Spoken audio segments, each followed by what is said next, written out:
my nature of being an explorer.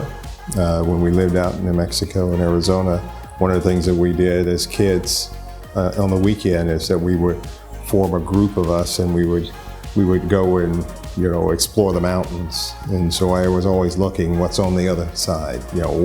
I go to that hill, and then there was another hill, and I have to go down the valley and go to the top of the other hill, and always was very curious. So looking up in the heavens then and seeing those stars also made me curious about exploring those.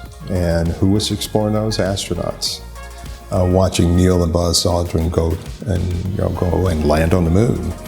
And I said I want to follow in their footsteps. And the biggest challenge that I faced was being a person of color in America in the 60s.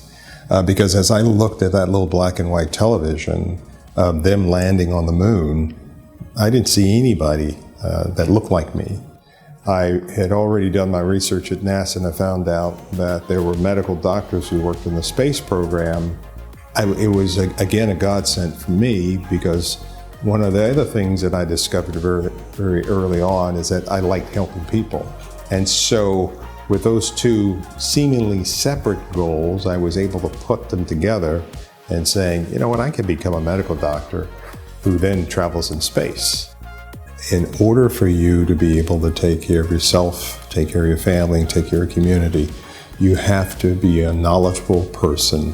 And that knowledgeable person requires expertise, education from somewhere.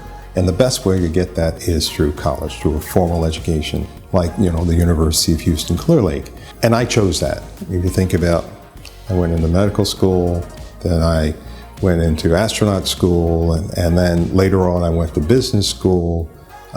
All of that, I chose college, the formal education, in order to do that because it was so important.